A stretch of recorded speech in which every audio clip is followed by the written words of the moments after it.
So we'll be starting fully. Please, if you can hear me, kindly send emojis. Kindly click on the emojis. If you can hear me, let your emojis pop up.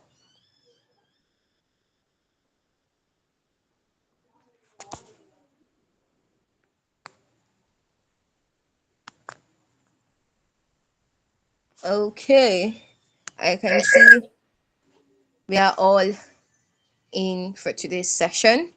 And today, you know me now, I always hype the speakers because Legacy Lab does not bring smello speakers, it brings top notch speakers and speakers that will impact us positively. This is something some people pay for, and this is done for free right here. And today we have the topic titled Building a Career in Cybersecurity in terms of skills, certifications, and the importance of endpoint protection. And we have our marvelous speaker. We have a fantabulous speaker right now. We have a speaker, an experienced speaker that goes by the name Mr. Omasanjuwa. Oh, sorry, please, you help me with your name when you come up. I'm so sorry, I can't pronounce your name right now. Is a lead cybersecurity architect of Access Bank Plc, Lagos, Nigeria. I used to tell you guys, whenever I'm introducing speakers, drop the emojis. You're supposed to be eager. You're supposed to be eager to learn from an expert, a cybersecurity expert of Access Bank. Bring somebody from the bank. It's not easy. It's not easy. It's about to impact head. And I believe he's ready to give us, the old details and the old ways for us to like level up in this cybersecurity world. I believe there are a lot of cybersecurity guys in here this night. All right, now we'll be calling up our speaker to come in, help us with his name, and take the floor. Welcome, sir. Can you take the floor, sir?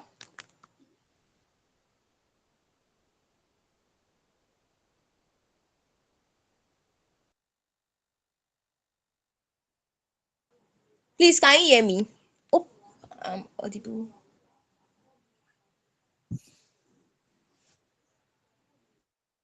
Please, if you can hear me, can you send an emoji first? Okay. All right. So we're expecting our speaker to come up now. Yeah, he's up.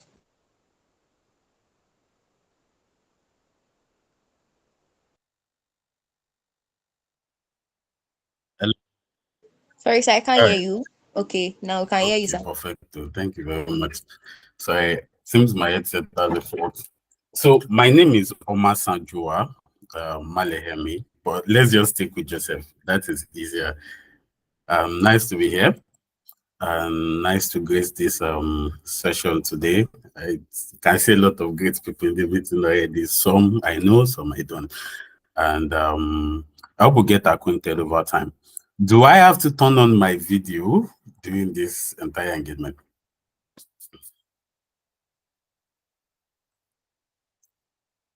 Hello? Yeah, you Oga, can if you want to. Oga, we need to see you. Okay. Hi, everybody. Yeah, I am. Without much ado, I think I should start, right? Or is there any other thing we need to do? Yeah, you should start, sir. You should start, sir. Mr. Okay. Joseph, right? Yeah, so Joseph is fine. So yeah, I'm not a big fan of Sir and the rest, but thank you. Okay, no problem. Thank you. So just let me know when you're seeing my screen. I'm going to be sharing a little slide I made for you. So let me know when you can see it. Yeah, we can see the screen. All right, thank you. So as the speaker previously mentioned, the topic for today is building a career in cybersecurity. So the skills, the certifications you require, and also the importance of endpoint protection. Like I said earlier, my name is currently the lead security architect at Access Bank Plc. And here we go. So first, what's cybersecurity?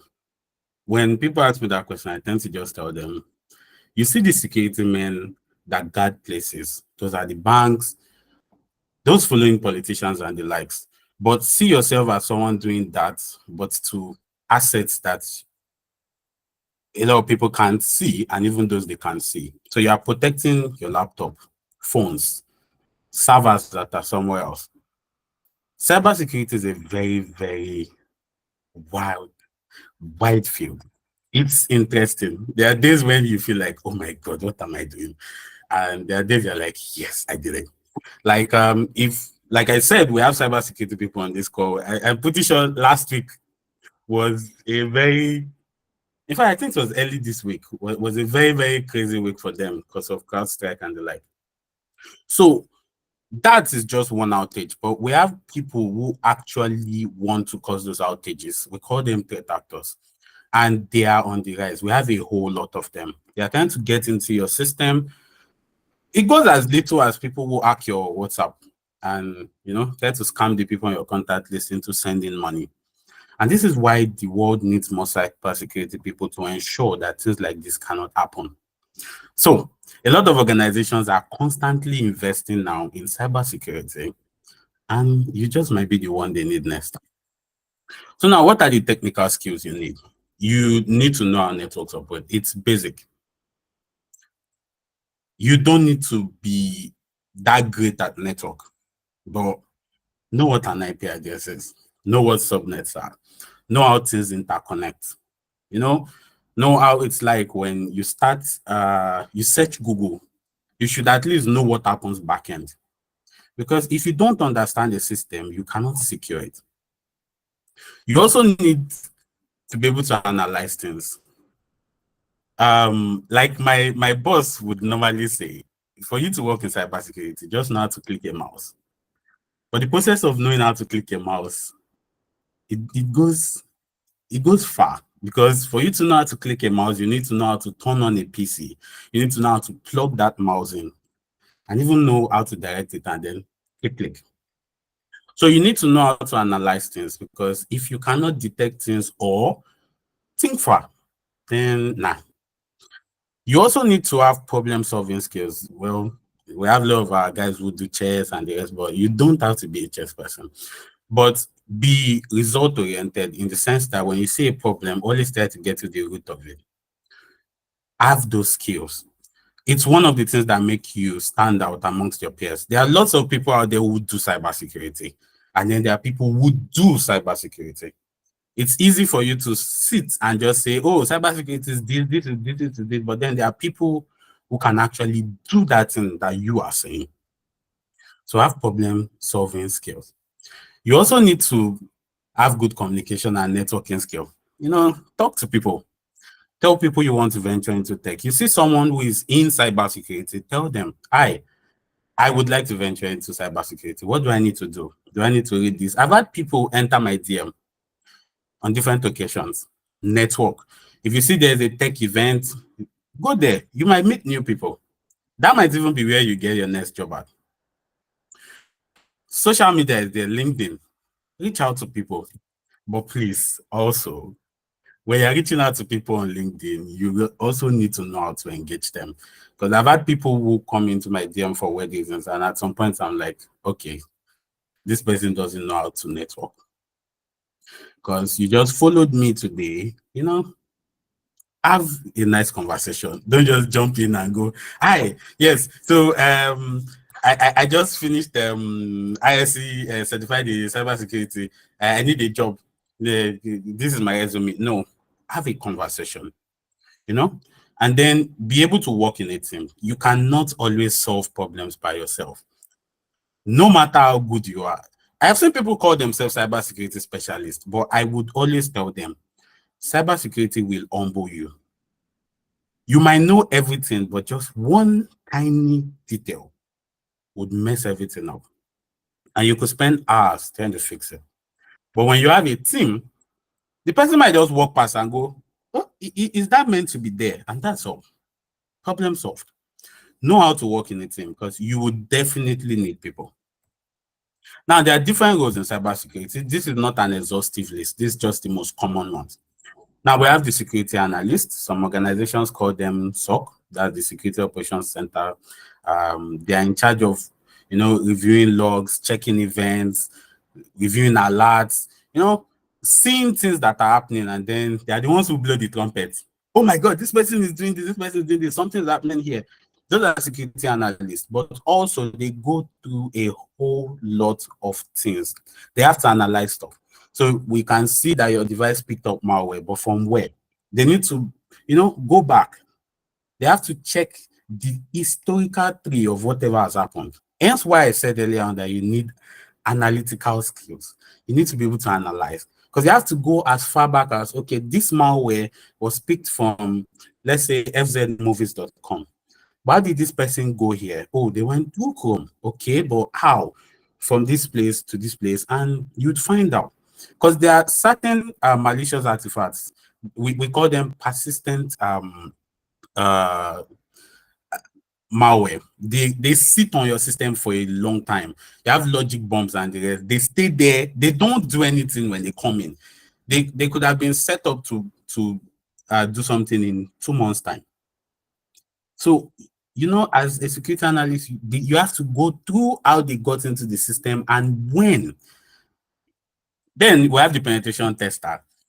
This is the most common one, basically. I know most times when people say I want to go into cybersecurity, this is what they believe cybersecurity is. You are running Kali Linux, you are doing sudo and doing you're scanning network traffic and the rest, and you're like, oh, I am seeing IPs. But that's not all cybersecurity is about. That's just one tiny bit of cybersecurity. And yeah, a lot of people out there would put out courses and tell you they'll teach you 1 hour of Kali Linux. That doesn't make you a pen tester. They're being exploited, by the way. But this is just one field also. Then we have security engineering. This was the role I was holding for, well, let's say almost 4 years before I went into security architecture. Now, security engineering, it's just like how you have actual engineers. They find the faults in systems. This wall is weak.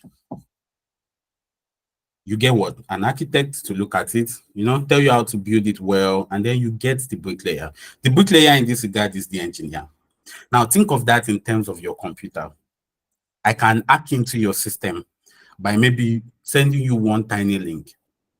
The security engineer's task is to ensure that if that link gets into your system, it can't do anything. Humans are usually the weakest link in cybersecurity. You can have the entire resource in the world, but there's just that one user who is very curious and will click things.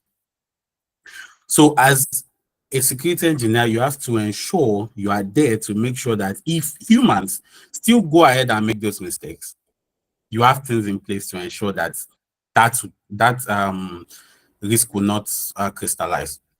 Then you have the security consultants. These are guys who work in consulting firms, let's say Deloitte and the likes. What they do is they advise you on best practices. They tell you, okay, this is the NIST framework, this is PCI DSS, this is what you have to do to comply.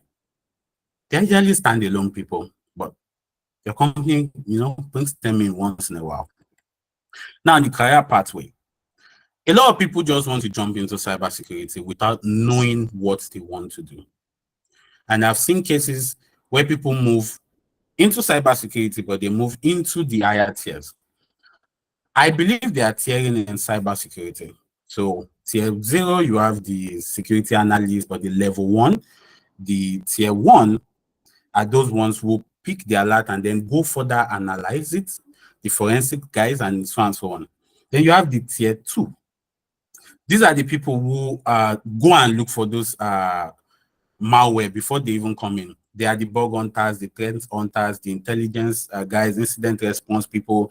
They are always on ground. They are the ones going out to look for every single malicious thing that is out there to ensure that their organization is prepared against it. Then you have the next tier where you have the security engineers. You have in security engineering, there are other breakout pathways in there too. You have application security, network security, infrastructure security, cloud security. And then after that, you have security architecture. So you see, there are different levels, but imagine you are starting your career, and instead of you to even start, in fact, some people tell you to start as a front desk officer or an IT support person, so that you have hands-on experience in terms of how a PC works, what the problems are, those parts that certain files are in, how to fix problems. So when you start securing them, you already know how these things work. So it goes granular. And this is what I'll tell you. When you're starting, start from the lowest point. So if you tell me you want to get into cybersecurity, the first thing I ask you is, what have you done so far? It's not just by taking exams, but what do you actually know how to do? So like my slide says, you start as an entry-level analyst, and then you proceed and keep going into more. Cybersecurity, like I tell people, is 100% hard work, and this 100% hard work is split differently. 50% of it is reading. Believe it or not, you will keep reading. Another 20% is working on Excel, PowerPoint, and the rest. 10% is making mistakes. And you see the remaining 20% there is fixing the mistakes that you or your team members made. And this is how you gain hands-on experience. So while you have read the 50%, you know this thing in theory, can you solve the problem when it pops up? Like I said at the start, cybersecurity will humble you. So your hands-on experience is now what separates you from those who are just reading books. Now, the importance of certification basically is a lot of organizations out there would put out job roles and tell you have OSCP, CISSP, and the likes. Yes, it's the way they know that, okay, you are knowledgeable. Because some of these examinations, you can't pass them unless you have experience on the field. But there are those ones you can read and just pass, like Computer Security Plus. I see it as an entry-level certification. But a lot of organizations actually want that too. But then it goes further. You have the CEH, you have the OSCP. These are examinations that actually test your hands-on ability. They give you systems and tell you to hack them. And you do it. So the more you have, the more you seem very valuable. But then there are do's and don'ts also. So you need to know the career pathway you want to be in. Like I said, cybersecurity is wide. There are different fields of it. So you need to pick one that you believe works with you and then specialize on it. For example, if you put me in the Security Operations Center, most likely attackers will get in, because I don't know. I can't do that. It's not something I want to do. It's not fun to me. So you need to know what you enjoy. And it's something I told someone a while back on LinkedIn. She said she had classes to take, and I said, go ahead, try out all of them. You see the one you don't sleep while taking, that's the one you're interested in. If you sleep off a lot, or you are reading a module and you find yourself completing a 1-hour module in 1 week, that's not fun. But you see that 1-hour module that you finish in 1 hour or 2 hours, that's the one you're interested in. So choose a specific career pathway and focus on it. And each pathway has certifications for it. So if it's security you want to be a security analyst, there are lots of them. You can start with Microsoft security operations. You can do AWS on. There's Oracle. And take that pathway. Is it networking that you like? Cool. There's CCNA. There's the Cisco certification that's there's the basic level one, intermediate, and then it goes higher like that. Is it infrastructure and the likes?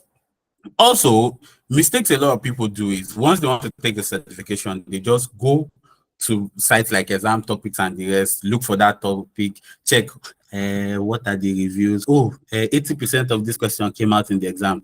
Good. Number one, cyber A. Number two, B, W. You see, what you've done there is you've learned the answers, but you don't actually know what you are going to do. So this is why you put some cybersecurity persons on the field and then they fail. Because what they've done is they've crammed the answers. And then in real life, those answers are of no use to them. Research thoroughly also. If you need to do certain certifications, know where it is valued. what you need to do. You know, the number of years of experience you need for it. There are some certifications you can't take in your first year in cybersecurity. For example, the CH, if you don't have up to 3 to 5 years of experience, if you are able to pass the exam, you still cannot claim your result. PCB is another one. CISSP, you need 5 years. So there are certain cases whereby, okay, maybe you take CISM, then it complements and allows you to take CISSP in a shorter time span. But if you don't research thoroughly, what you would have done is you've spent a lot of money, and then you find out that you can't even use the certification at the moment, or you don't have the skill set for it. So do research. You also need to gain practical experience, like I mentioned. It's not expensive. If you go to lend.microsoft.com, I think they allow you use your personal email to your Outlook and Hotmail to register on that portal, and you can learn things for free. It's free. You use their learn documentation. They even give you sandbox. Now, your own personalized sandbox. That is like you have 10 sandboxes. A sandbox, I don't know, for those who are not very technical, it's like you have a computer, but that is a computer that is not on your computer. It's separated from your computer. It's in the cloud. You can just log into it and you have a computer on the other hand.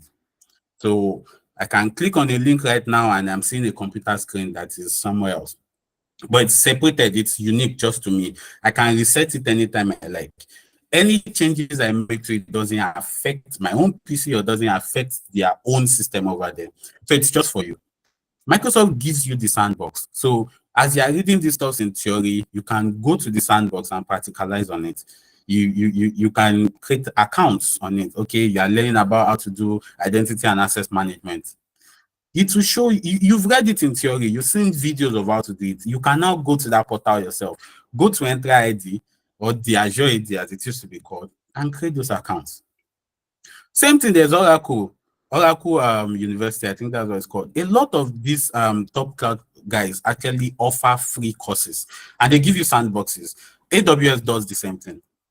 So you don't have to pay for some of these things. But then if you are using those sandboxes and you realize, okay, no, I want to have my own lab, it's not expensive. You can buy a subscription. It's pretty cheap. I know at some point it was like $30, maybe became 60 something there, but it's yours. You can do anything you want on it.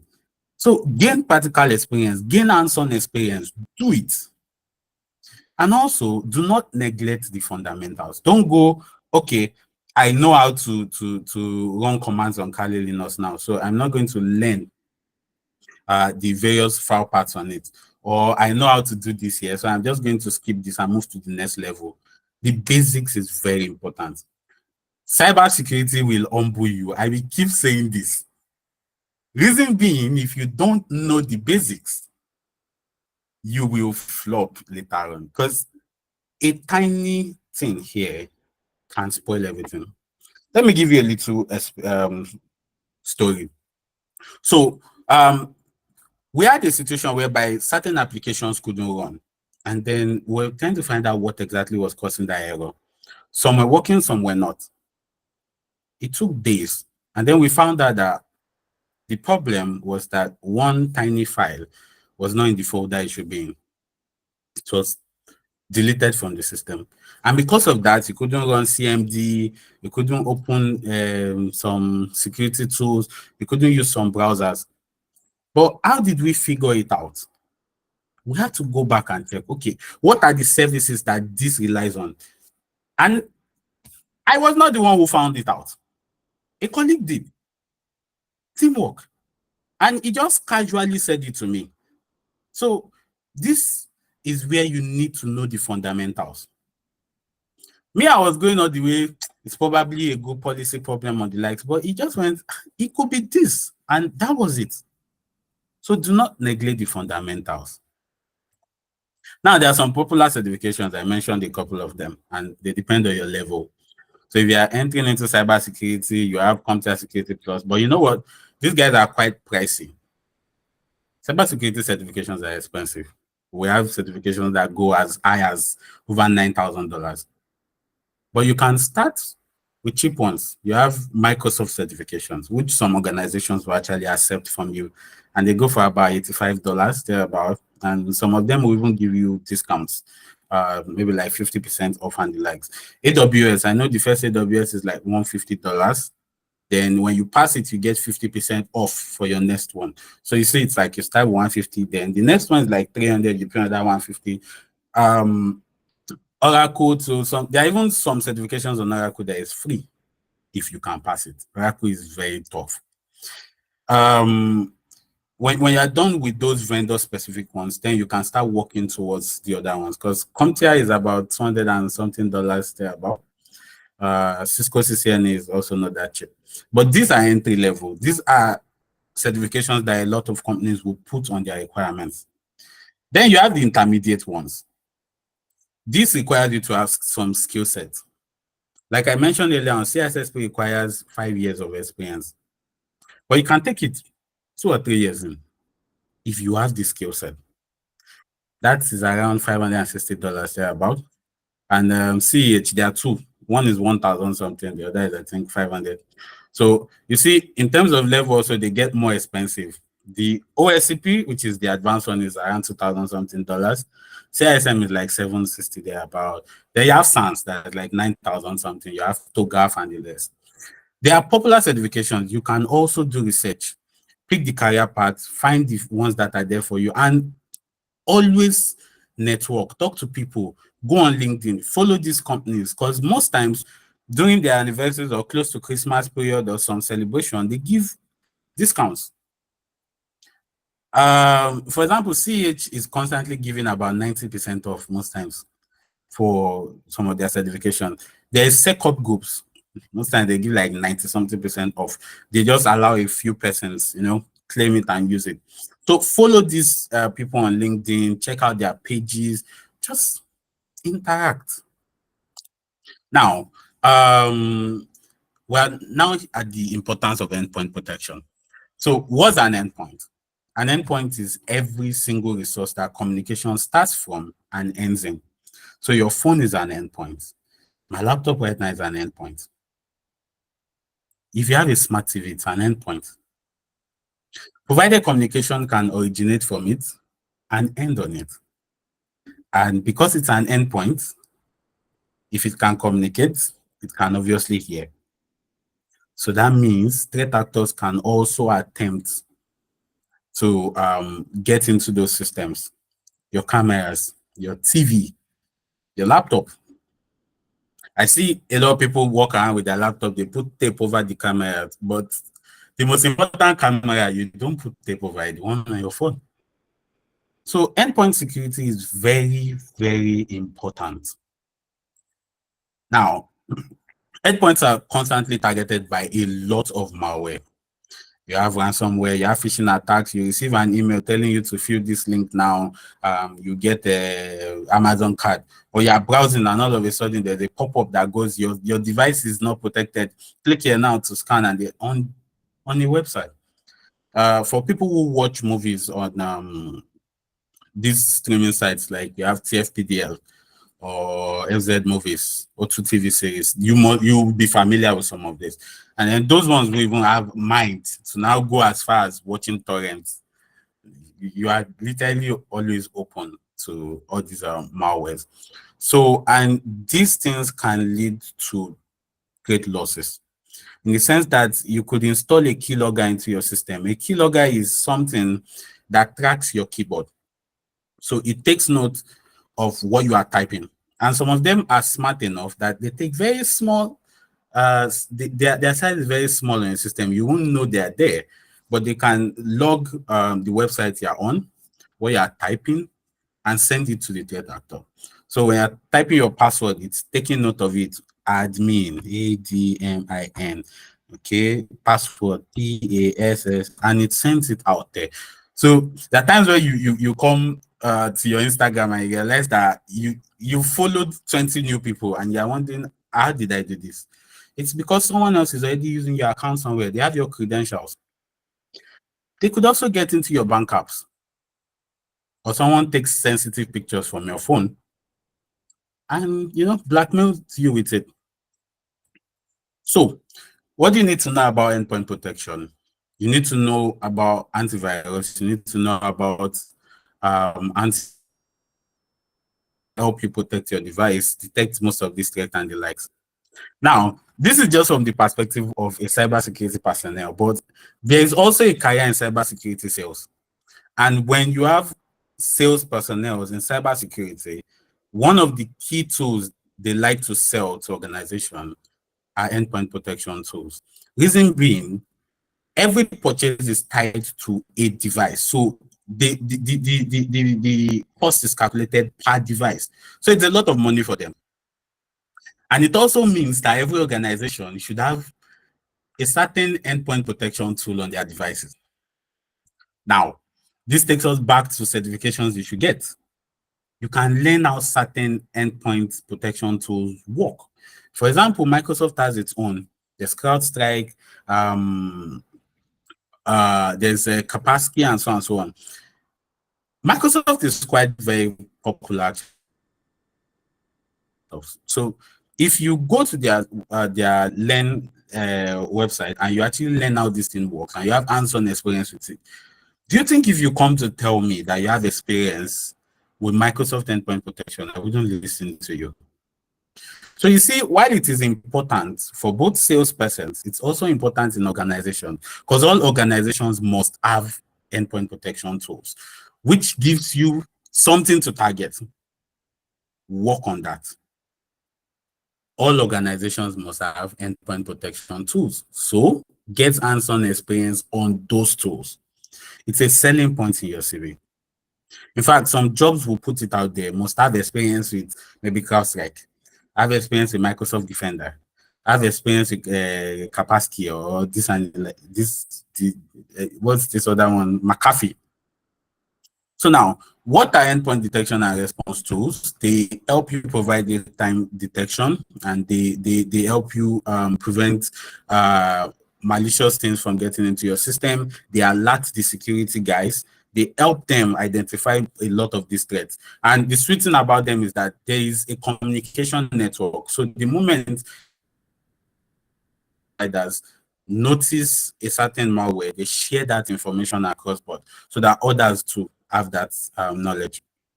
Then you need to do constant updates. You need to constantly patch your system, ensure things are up to date. As every software that is being released, at some point in time, they will definitely find bugs in them. And there are some of them that will be exploited, that even the creators don't know that this vulnerability exists. And these things, they are called zero-day exploits. They are there, but even the manufacturers don't know how to solve them. So at times, when they eventually find out the solution, what they do is they push updates. So please always update your devices, your phones, your laptops. Always ensure they are up to date. I beg you. That will be all from my end. So I think this is the time where I take your questions, and so we don't run out of time. So any questions?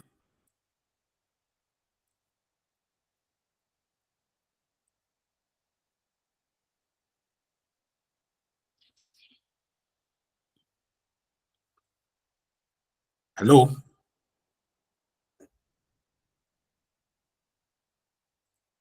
Okay, is there something on Teams? Let's see. Okay. So no questions, yeah?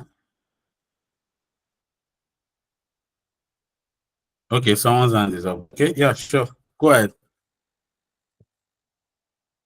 That's Uha Okechukwu, yeah?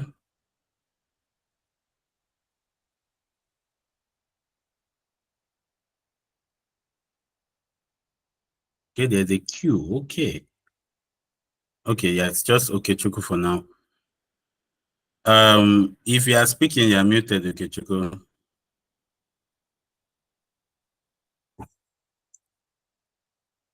Okay, we have Nikkei also, all right? So we can take Nikkei's question since Okechukwu seems to be unavailable. Good evening, everyone. I don't know if you can hear me. Yeah, we can. Oh, okay. Thank you, Joseph. That was quite impactful. But I want to ask a question. As a beginner in cybersecurity, Okay. I know you're a lot more experienced. I just want to know how you managed to, is it push yourself to keep up with how stressful cybersecurity is, because there's a lot to learn. So I just want to know how you were able to motivate yourself, because so many days it's like somebody should give up.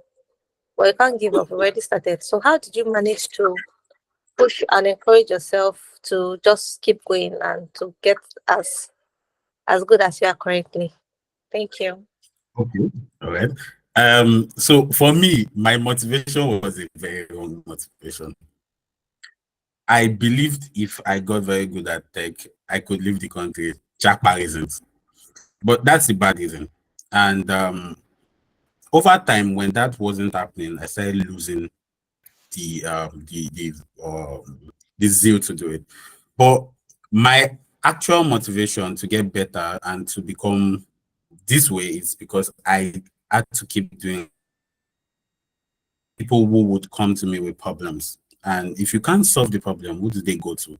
So I had to do a lot of reading on my free time. And well, I have this thing where if I make a promise, I have to keep it. So when people come to me and tell me, we have this problem, I tell them, give me till tomorrow, I'll solve it. So sometimes I'm up till 12, 1, looking for various solutions to things and trying them all out on my own. My motivation, apart from running away from the country at that point in time, was helping people. I loved receiving thank yous. So it was my driving force. I always wanted to help people solve their problem. And there's this where I feel when I eventually see that problem getting solved. So I had to do a lot of reading. Yes, cybersecurity is taxing because at some point I almost had no life.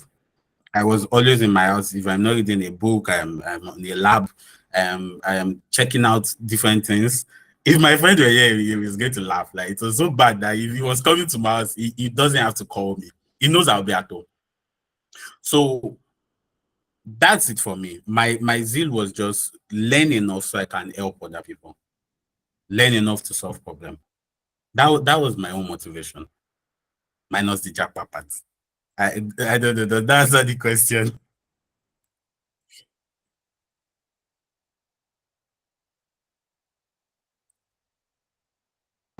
Thank you very much. Thank you very much. I need to find my own source of motivation. Maybe I'll start looking forward to traveling now. Thank you. Okay, so Chuku signed is back up.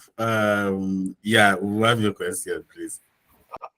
Good evening, Joseph. Well done.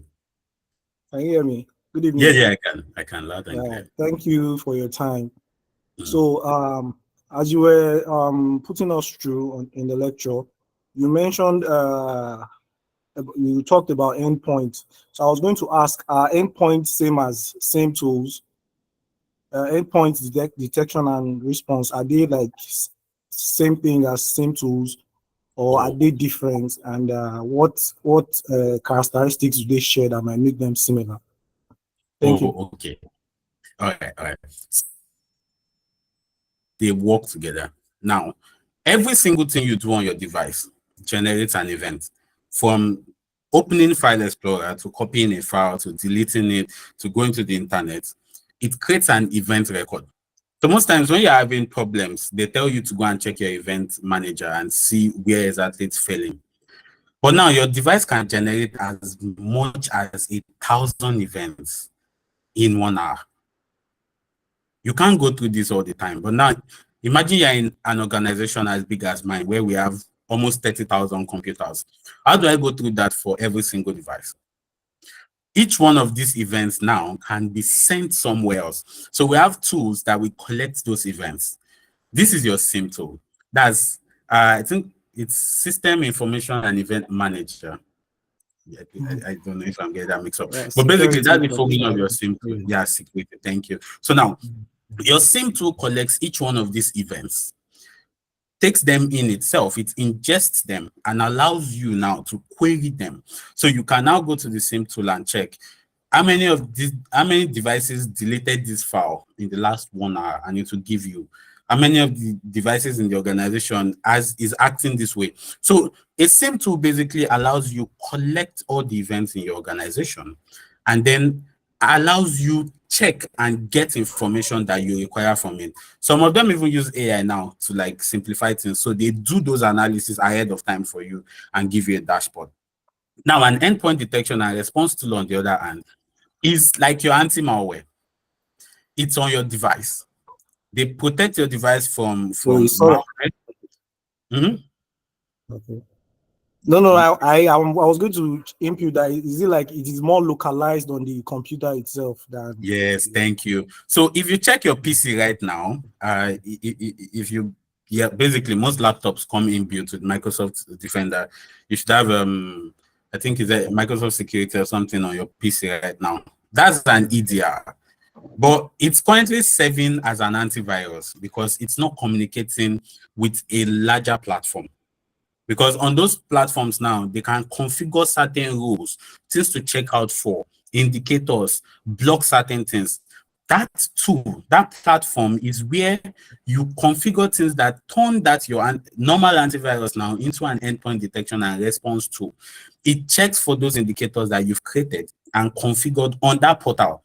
They are going to constantly synchronize. So your Defender on your PC right now is just working. It's protecting your devices, updating, but it's not reporting anywhere.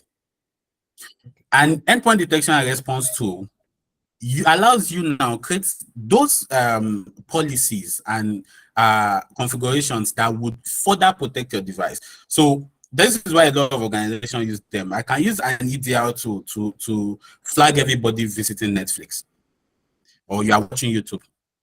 I can lock your device down from any location. So I am going to use the Microsoft Defender on your PC to block your device. These tools allows you also get a view on a specific dashboard. It shows you all the alerts that zap on people that have clicked on malware, the things that were quarantined, allows you manage them. And the fun part is this: it also generates its own events, and these events go where? To the same tool. So this is why I said they are interconnected. So you can easily now check on your same tool, query that, okay, devices that did this and devices that the EDR flag that have this, how many of them are here? So how many of them flagged on the EDR tool now and also did this on the device? How many didn't flag on the EDR tool but have this on the device? How many flagged on? So you see, a SIEM tool just gives you a generalized event management hub. It allows you to see every single thing that has happened. An EDR tool, on the other hand, allows you to check for specific incidents, configure policies, upload indicators, block things, manage devices. The functionality is seamless. So I hope this clarifies things.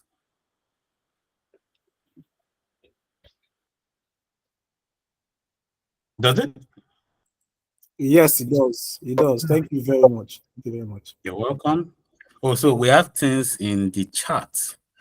What niche in cybersecurity will you advise someone who has an experience software testing?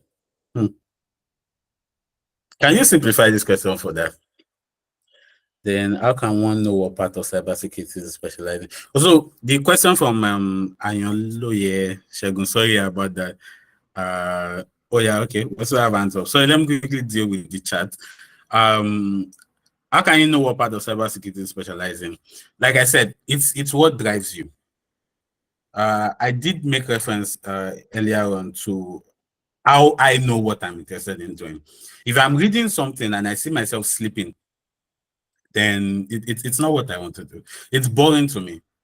So explore, read, get books on Computer Security Plus. It encompasses most part of cybersecurity. Read it, and then you find out that there are certain sections of it that are more appealing to you, and there are parts of it that you're like, nah, let me just get over this chapter.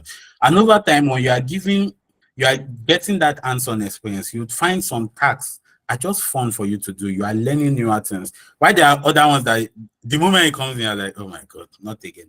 So that's how I know. But how you pick things differ.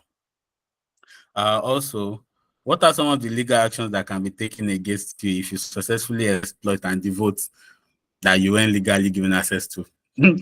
Okay, the fact you're asking this question is you most likely already know the answer. Some of the legal action that can be taken against you is you could pay a fine, and that's if they are nice. They can charge you to court and say you've cost them a lot of things, or you've cost them their image, defamation, and so on and so on. You pay money in billions. Worst of all, you go to prison for life. So yeah, those are legal actions. What is a cybersecurity lab and how do you set up one? Okay, cool. So a cybersecurity lab encompasses, basically it's a platform. It could be a cloud platform. It could be your PC. You could get a virtual box like Oracle virtual box. I think I should have one on my, okay, I don't have on this PC, sorry, it's on my other PC. So now you could get a virtual box and download some images, some like ISO files for Windows, OVA for Linux devices and the rest. You can have multiple computers installed on your computer. That's what a virtual box does. It allows you to have multiple computers on your PC. So you can then be doing tests with some of them. You use number one to hack number two, or there's this one that allows you set how weak, how vulnerable you want it to be, or how secure you want it to be, and then you can attempt to hack it. That can be your lab, it can be your PC, it could be a cloud platform. You could use Microsoft's cloud platform where you have access to your own Active Directory, the security tool, and the rest. So that's a lab. Okay, so let me take the question of those in there and then I'll come back to the chat. Okay, yeah, so we have Johnson, or Nick, your hand is still up. You have another question? Oh, erroneous hand, sorry. Thanks. All right, Johnson, go ahead. Hi, Joseph. Good evening. Good evening. Yeah, thanks for your time. It was brilliant. I just have a question, right? I've done an observation, right? I noticed that in comparison to tech gigs, right, quite more difficult to get cybersecurity gigs. Let me say more specifically remotely. Yeah. So I read some things online. Talks about data protection, talks about data image, talks about countries and all that. And so I just want to know what's your view or your advice on that. That's first of all. Then secondly, what kind of industries one could get cybersecurity gigs in Nigeria, apart from, let's say, banks and probably telecommunications? What are the other kind of industries one could get cybersecurity gigs from? Thank you. Okay, so basically, like I said, cybersecurity is a very wide field, but also what it does is it gives you a lot of access to things. So as a cybersecurity person, you have access to every single resource in the organization, which means they need to be able to trust you enough to give you that access. So to your first question, in fact, you know what, I'll answer the second first, then go to the first. So to your second question, all organizations actually have cybersecurity gigs. It's just, well, maybe some don't know they need it yet. But as long as that organization has a PC that communicates with a server somewhere, they need a cybersecurity person. And most organizations don't invest into cybersecurity until something bad happens to them. See, take Uber, for example. Their cybersecurity team was just always flopping. And what happened? They got hit. The next week, I think they had multiple job roles with great salary offering for people. So most people do not know the value of cybersecurity until they've lost something. And when most of these bad guys hit, they don't take a little amount of money, they take a huge sum. So when they've seen that, okay, we've lost this much, they start investing into cybersecurity. So you can get into cybersecurity in any organization. Oil and gas, they have IT, they have cybersecurity. Consulting firm, fintechs, maybe even a company, a manufacturing plant. Dangote has a cybersecurity team. So you can get into cybersecurity in anything. But now that takes us back to your first question. The reason why it's difficult now to get these gigs outside Nigeria, in fact, not just outside Nigeria, even in Nigeria, is because they need to know you are trustworthy enough, which is why it's easier for you to get a new cybersecurity role if you already have a cybersecurity role. something happened in Know Before of recent, where Know Before is an organization that trains people against social engineering. They were someone that's a fake person, actually, fake employee that was a threat actor. So a lot of background check has to be done. And this is why most organizations like the US, Canada, UK would ask that you have a security clearance before they can give you a job in cybersecurity. Sadly, Nigeria doesn't offer cybersecurity clearance to people. If it were possible, then if you have a cybersecurity clearance somewhere, you should be able to use it somewhere else.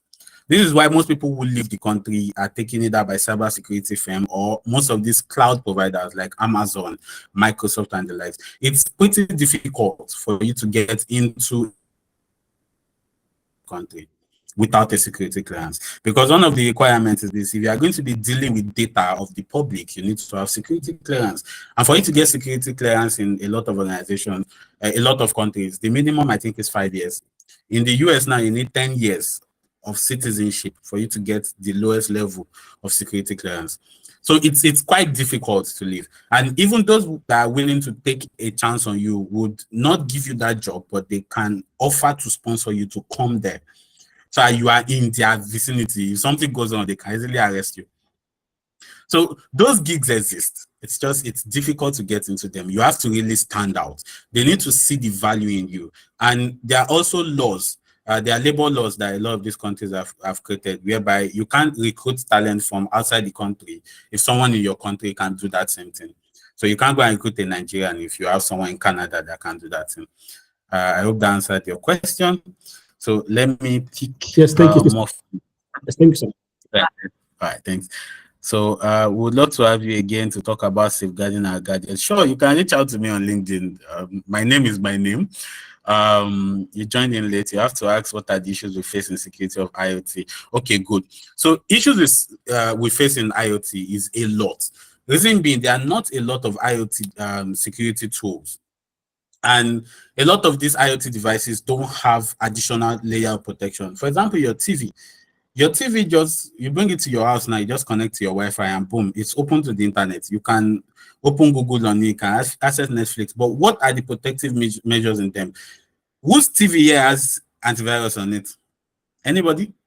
And you see, if you manage to get maybe a worm into your smart TV, and you have other things in your house like Alexa or some other IoT devices, that worm can spread into it. And next thing, it's in your laptop.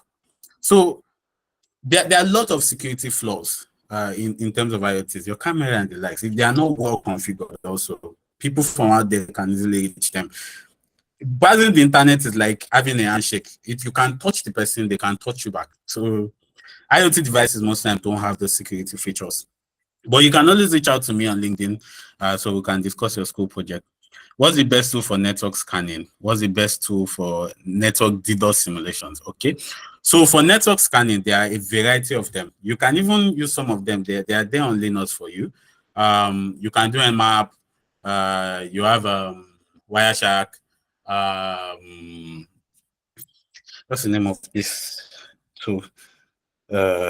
Sorry, I can't name them off the top of my head, but there are quite a lot of them actually. Yeah. You're new to it. What are some sites I can recommend for you to get the course? So go to learn.microsoft.com. That's the easiest one. Then also Google Oracle University. There's one for AWS. I think it's AWS Skill Builder. From there, you can get that. You're an IT support engineer. You want to learn and become an expert in cybersecurity. Where can you go for these skills? Indians. YouTube. Never underestimate the power of Indians. But read a lot.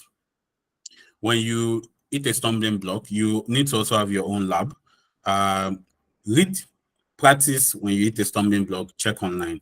If you don't find a solution, reach out to experts. They'll be able to help you out. Okay, sorry. Someone's hand is also up. Let me take that because I think we're almost out of time. So do we have anyone whose hand is up? I don't know where to check that stuff again for the, okay, yeah, it is.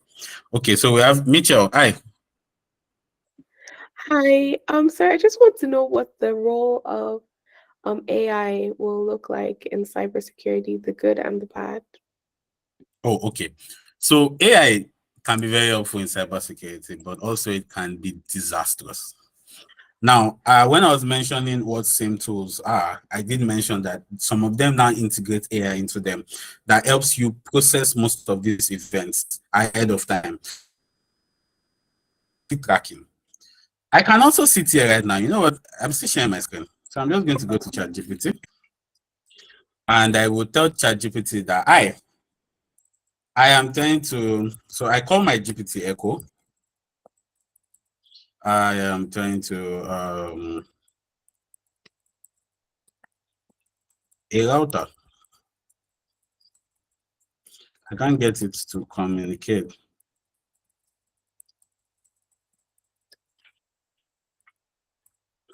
It's going to tell me what I should do.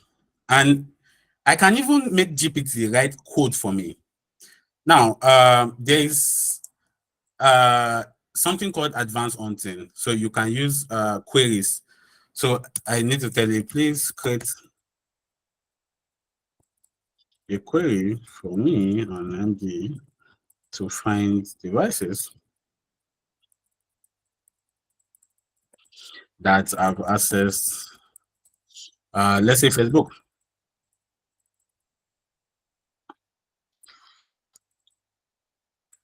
And here you go. It's going to write it out for me. You see, it's making my life so easy that I don't have to know how to use this tool so deep. But now this is not that correct actually. It will throw an error if I try to run it. But now you also need to have the skill set to know where the error is. But you see, it has helped me write out this code, and it can write lots and lots of them. That's one of the good parts. It makes your work easy. But now, as a bad guy, I am trying to test hacking. I'm trying to do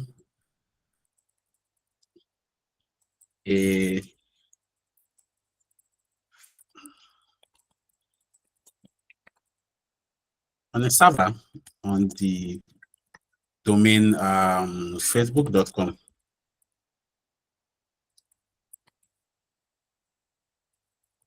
Please tell me what to run.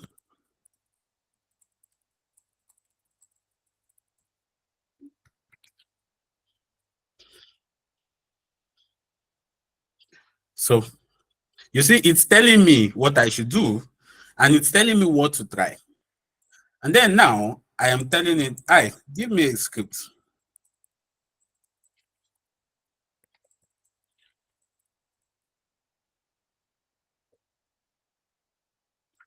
Okay.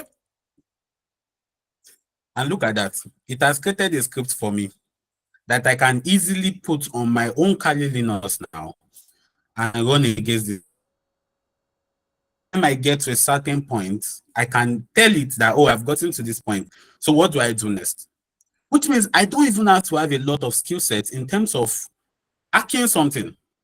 I can easily get into a system.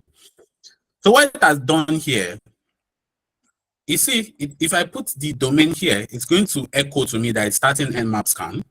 It's going to do an Nmap scan on this target. This is where I'll put the domain. It will create a result for me in TXT. When it's done, it will put that result in TXT. I can even decide not to have this here. I can remove this, and it will put the result on the screen for me. And what happens is this: I can now see which open ports they have in their organization. And what do I do next? Metasploit. Metasploit helps you. You just need to tell it what service you see running on that port. So if it's on port 80, you see it's running HTTP, and probably, or you see a remote port and you see Apache web server running there. Which exact payload whatever that service is running on that stuff, including the version, Metasploit will find the vulnerability for you. And you see what this does? It sets a port. What it's doing here is it's configuring your remote host, your payload, your listening host, your listening port. It will give you a reverse shell once it's able to run each of these and exploit. You will get a reverse shell. A reverse shell is basically this, but from the other person's computer. So instead of seeing this, what you see is user, the person's name, and so on, or their IP address, and you have gotten into their system. See, I didn't have to do anything. This is one of the bad roles that AI can play. It can easily help us increase vulnerability. Another thing that AI can do that is bad is we have AI worms now. So how AI worms work is this: if it gets into an AI system, it keeps asking your AI a question, and the more your AI responds to it, the more it replicates. So from there, it gets into more system, and before you know, your entire organization is corrupted. So it has its good parts, but it also has its bad parts, which is why you as a cybersecurity person must always stand on your feet, because as a bad guy, I can go online and fetch a script to just test against your server. And who knows, I might be successful. All right. Does that answer the question, please? Yes, it does. Thank you so much. Yeah. Okay, so I think we're out of time. Let me see if I can quickly get out of this. What are your job roles you can earn for as a beginner, for a student while still in school? If you mean in Nigeria, it's possible. If you have the skill set and you're able to show to the recruiter that you have the skill set, then definitely you can get that gig. Some of them will even give it to you, and they are offering to pay you less. Nigerians, they love cheap things. So if they know you have the skill set and you won't collect a lot of money because you're a student, they'll give it to you. But if you mean overseas, you might need to add the fasting and prayer to it. Then, how do you get security clearance in Nigeria? They don't issue that at the moment. So, yeah. Can we have sessions like this every weekend? Yeah. Thanks, Phillips. Thank you very much. Thank you about that Metasploit. Is it good to start using these already made tools which can get detected? Well, as a beginner, because for you to be able to tweak the existing tools, you need to have enough skill set. And that's, I should have mentioned when I was talking about endpoint protection. A lot of these EDR tools, they check for TTP, that's threats, tactics, and protocols or procedures, things that you do. So they know a lot of these tools that are already existing. They know how these things work. They have their hashes and signatures. So if feel free, but you need to have a certain skill set at least. So thanks, Jeremiah. So I don't think I have any other hands up, and I don't know if I touched everybody's question, but you can always reach out to me on LinkedIn. Oh yeah, I have a page for that. So yeah, so you can reach out to me on X, Twitter. I'm hardly there. I'm very sorry, but this is my name on X, and you can connect to me on LinkedIn. It's just my name and my surname. That will be all from my end. Thank you for coming to my TED Talk. Do this again sometime. Thank you. Wow. Thank you. Thank you This is very much. interesting. This is interesting. Like, wow. Victor, I've tagged you in the group. I'm so glad to have my people here because I can see Victor dropping lots of questions. A lot of people are really getting answers to their questions, which is the main purpose of the event. This event comes up every last Thursday of the month. For the person that asked if this can be coming every week, Digital Ed Series comes up every last Thursday of the month. So endeavor to always look out for the last Thursday of the month, and you can check us out on our social media and do at Legacy Lab Digital Ed Series. You're going to see our link there for you to like get updates on the next session. And in the comment section we have a link to take you down to you subscribing to our newsletter for you to stay updated on this session. Should in case you are not present for a next session, you can always have the recording of this session available for you in your mails. Do you understand? So have a wonderful night rest. I don't think I even need to do recap today because everybody was just in for it, and almost everybody got answers. Some people were opportunity to get a one-on-one, interaction with him, and it's a very, very insightful moment. And to the person that get access to the school project, please come and pay me, because I'm very sure I was the one that sent you the link. So come and pay me. You understand? Okay, to people from Nairobi, I can see Nairobi, Kenya, and the likes. You guys are highly welcome. To our partners out there, GDSCX2 and every other partners. Sorry if I didn't mention your name. And every other partners out there, thank you very much. Outnovately Africa, thank you all. Thank you all. Once again, thank you very much, Legacy Lab, for bringing up the session. Have a wonderful night rest, everyone. And if you need his name, you can always get it easily through Legacy Lab Twitter and do a Legacy Lab. You can always get the flyer there for you to like check his name and catch him up on LinkedIn and Twitter. Do you understand? All right, we'll call it a day tonight. Good night, everybody. Have a wonderful night rest.